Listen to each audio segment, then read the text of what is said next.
Praise God. Praise God. God is good all the time and all the time. God is good. Praise God. Praise God. Isang mapagpahalang araw sa bawat isa. Sa pagkakataong ito, tayo po ay dudulog, lalapit sa ating Diyos na mukha ng may pananampalataya na kung saan may dalawa o tatlo na nagkatipon sa kanyang ngalan. Naroon siya sa kanilang kalagitnaan.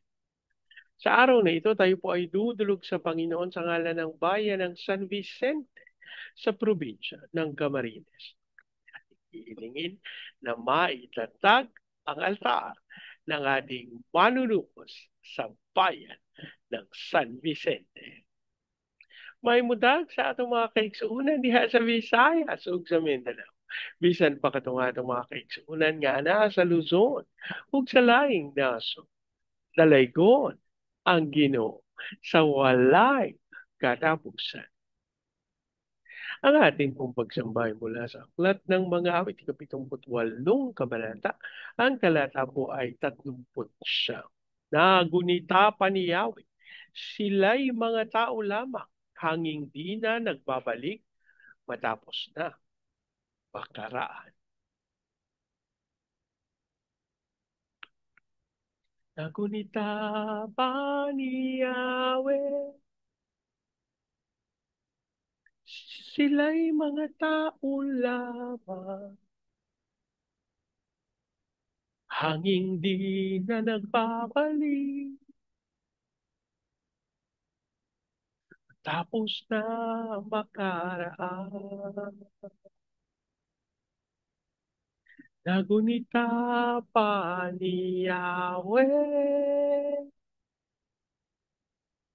Sila'y mga tao lang.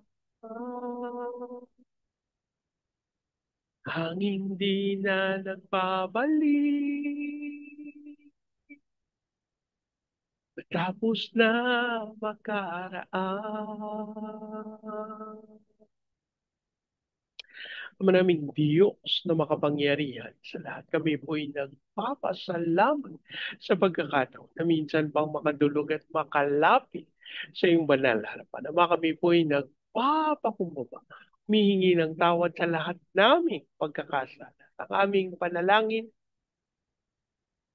ang lahat naming karumihan, ang lahat naming kasalanan ay mapawi sa magitan ng banal na dugo ng aming manunubos at ang aming hiling para sa bayan ng San Vicente.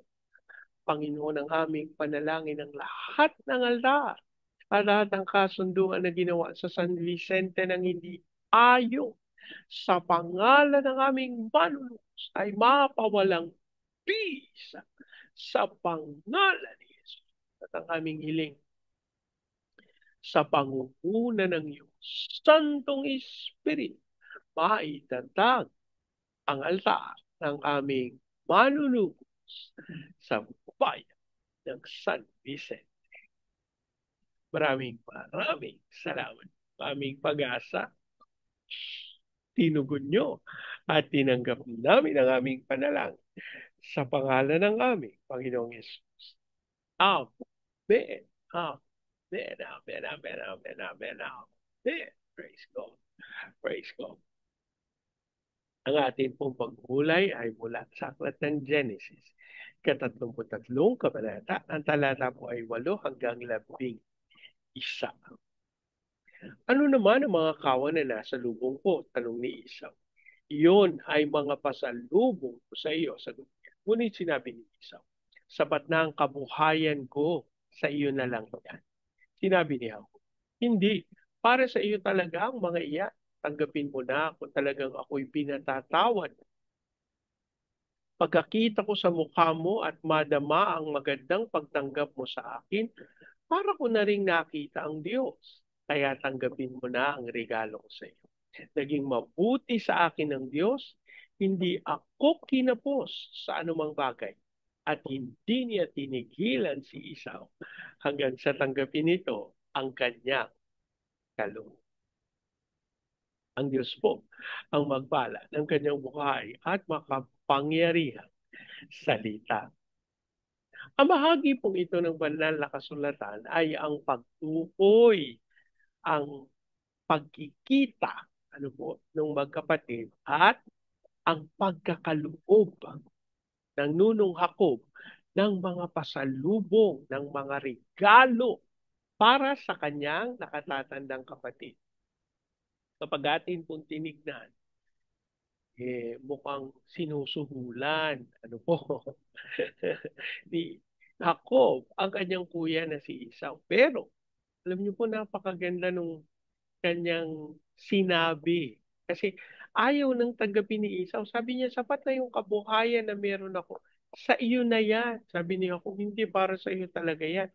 Tanggapin mo kung ako'y pinatatawad mo. Alam niyo po, samantalang ito po ay maaring tignan na tila ba suhol, pero sa katotohanan, ito po ay patotoo nung pagtanggap sa pagpapatawad doon sa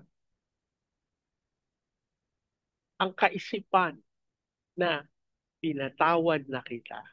Ano po? Kasi syempre, hindi madali para sa napatawad na angkinin na napatawad siya kung walang maliwanag na paraan o pagpapatunay nung kapatawaran. Para po yung, halimbawa po, nagkaroon tayo ng kaso sa husgado, mawalang galang na po sa mga may kaso dyan. So, kapag ikaw ay may kaso sa husgado, kailangan puntahan mo yun. Ano? Kailangan panagutan mo kung ang husgado ay magtakda ng, dapat ganito, ganyan ang gawin mo. Anong proof doon? Anong patotoo na, halimbawa po, merong ipinagkaloob sa iyo na dapat mag-spend ka ng 3 taon sa kulungan, di makukulong ka talaga. Ano po? Yun yung proof ito yung katibayan, testimony na na ano niya, na ipagkaloob niya, na ibigay niya yung nire-require ng batas. Ito naman po para kay Jacob, tinitignan niya ito na siya'y talagang pinatawad ng kuya niya. Ito yung pruweba, patotoo na pinatawad siya kapag tinanggap yung kanyang pasalubong. Alam niyo po, ito yung isa sa sinasabi ng salita ng Diyos na ang regalo ay nakakapagpalubag ng kalooban. Sa katotohanan, di ba po? Kung ikaw tatanggap ng regalo, may magbibigay sa iyo ng regalo, hindi ba ikaw masisiyahan? Na kung mainit ang ulo mo at may nagbigay sa iyo ng regalo, hindi ka ba matutuwa kung may nagbigay ng regalo sa iyo? Ano po, maliban na lang, nabatid mo na yung nagbibigay ng regalo sa iyo, dahil gustong kumuha ng pabor galing sa iyo. Pero usually, gano'n naman talaga, ano po? Pero,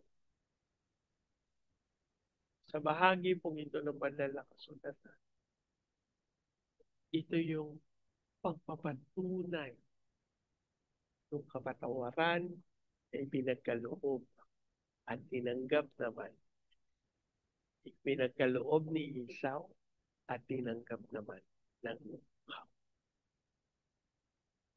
Mga kapatid, sa Panginoon, hindi na kailangan ng regalo para ating tanggapin yung kaligtasan na kanyang ipinangako para sa lahat ng mananampalataya. Kung hindi, ang hinihintay ng Diyos ay ang pagpapakumbaba, pag-amin sa lahat ng kasalanan. Kasi alam niyo po sa katotohanan, hindi natin mapapalinis ang ating mga sarili. Hindi natin maaalis ang lahat ng karumihan. May mga, siguro po, yung ugali, yung kaisipan, pwede po natin yan baguhin. Ano po? Pero paano po yung mga nakaraan? yung mga kasalanan na ating nagawa nung una pa. Eh, hindi naman natin mababalikan yung kahapon. Alam po? Pero sa pamamagitan ng kahabagan ng Panginoon. Ang sabi ng salita ng Diyos sa unang 1:9, kung ating ipahahaya ang ating mga kasalanan, tayo'y magpapakumbaba sa ating Panginoon. Ang sabi ng salita ng Diyos, tayo'y lilinisin sa lahat nating karumihan at patatawarin ang lahat nating kasalanan. Kapatid, kaibigan, hindi aksidente na iyong naririnig ang katotohanan ito sapagat nais ng Panginoon na patawarin ka, pagkuhin ka, at linisin ka. Yan ay kung magtitiwala ka sa kanyang kapangyarihan at kakayahan na gawin ang bagay na ito sa iyo. Manalangin tayo.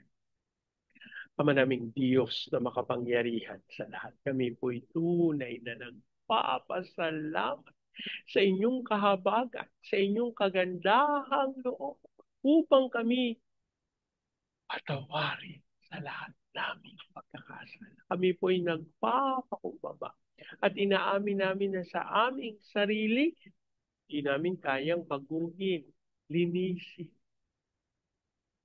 lahat namin pagkakasala. Kaya ang aming panalangin ng banal na dugo ng aming manunubos ang siyang kumawi at magaling sa lahat naming karumihan. At ngayon po oras na ito, Panginoong Yesus, tinatanggap ka namin bilang Diyos at tagapagligtas. O po ang maghari sa aming buhay. Magmula ngayon hanggang sa iyong uli pagbabalik. Maraming salamat. Tinatanggap namin ang biyaya ng kaligtasan na nagmumula sa iyo. Amami din pong idinudulog sa iyo ang bayan ng San Vicente sa probinsya ng Camarines. Ang aming hiling, ang iyong katawan, Panginoong Jesucristo, ay magkaroon ng unawaan, linisin, pagpatawaran, magpakumbaba sa isa't isa. Aming panalangin tunay na sa iyong pangunguna, Santong Espiritu, maitatag ang altar ng aming manunubos sa bayan ng San Vicente. At sa pagkatatag nito, dasal namin ang himala, ang kapangyarihan at ang tunay biyaya ng kaligtasan sa bayan ng San Vicente. We also declare the fire of revival. And Father, we ask to let it flow sa Baguio City, Cagayan de Oro, Legazpi, Lipa, Manila, Pampanga, Pateros. Ilusan mo po mga bayang ito ng may kapangyarihan. Hayaan mong maganap nila ang dakilang pagkatawag mo sa kanila. As we also pray, Father, for the fire, hallelujah, of the development and blessings of wealth among Diyos. Hayaan mo lumalo ito sa buong Luzon, Visayas at Mindanao. Ipahintulot mo ang Diyos na maranasan ng aming bayan. Yung pagkatawag mo sa amin as the launching pad of the gospel, as a missionary, sending country, and as the America Vation in the height of its glory. Lord, ang aming panalangin, ihanda mo ang iyong iglesia sa Pilipinas sa pagbaba ng revival. At kami po ay nananalig. Ginagawa mo rin ito sa aming pamahalaan as we pray for President Marcos, Vice President Duterte, sa Senado, Kongreso, Judiciary, Military, Police, Local Government. Ama, tinatanggap namin yung susi na ipinagkaloob mo bilang iyong mga anak. At sa oras na ito, binubuksan namin, Panginoon, ang pintuan ng aming gobyerno sa pagtanggap ng katotohanan mo at isinasara namin ang pintuan ng gobyerno sa lahat ng korupsyon, sa lahat ng kasinungalingan ng kaaway. And we're declaring Jesus Christ as our Lord and Savior. Amin din pong idinudulog sa iyo, Panginoon, ang pagdaloy ng may kapangyarihan sa aming mga OFWs na tinawag mo bilang overseas Filipino witnesses. Ayan mo sila sumaksi sa mga bansa na yung pinagdalhan sa kanila. So pray sa aming mga misyonero sa iba't ibang panig na daigdig. Panginoon, ikaw pong bumabay, manguna, magbantay, magtanggol, at magkaloob ng increase sa aming mga missionary. And by faith, we believe, Lord, ikaw ang patuloy na gagamit sa kanila to propagate your word to the rest of the earth. Amamin din pong idinudulog sa iyo aming pagtungo sa mga bansa upang panalangin ang apoy ng revival sa Vietnam, Cambodia, Myanmar, Laos, Thailand, Malaysia, Singapore, Indonesia at Brunei. Hiling namin ang iyong spirito at kapangyarihan sa Southeast Asia na aming deklarasyon, Panginoon, sa mga iglesia, sa mga pastor mo, manggagawa, misyonero na makakaliig namin, pang ibababa mo ang iyong spirito at kapangyarihan at dadanasin nila walang katulad mong pagsama. We also declare divine revelations sa lahat naming mga kapatid sa mga bayan. As we also pray for Hong Kong, Macau, Taiwan, Ama, ibaba mong yung spirit at kapangyarihan. Maging sa Japan, sa South Korea, North Korea, China, Russia at Brazil. Dalangin namin ang pagkilos mo ng walang katulad sa mga bayang as we ask for your peace over Israel. Maraming salamat po ang aming pag-asa. Tinugon mo, tinanggap namin ang aming panalangin sa pangalan ng Panginoon Jesus. Amen. Amen. Amen. Amen. Amen. Amen. Amen. Amen. Praise God. Praise God. Sa pagkakataon ito, lagi po nating tatandaan sa anumang pagsubok, problema, kahirapan, sakit, karamdaman, tayo dudulog, lalapit, tatawag sa Panginoon dahil sa Diyos, walang imposible. Sa pagkakataong ito, yan yung salita yung pangubas-ubas ng Panginoon sa inyo at sa inyo sa bayan. I declare the everlasting love of the Father. I declare the unending blessings of the Son. I declare the sweet, sweet, sweet fellowship of the Holy Spirit now and forever. I declare this new house and lot with parking, with a new vehicle, and with a flourishing business. In Jesus' name. Amen. Amen. Amen. Amen. Amen. Amen. Amen. Amen. Praise God. Praise God. Hanggang sa susunod, sama-sama nating ideklara, Pilipinas, God bless you big time. Together we declare to God be all the glory in Jesus' name.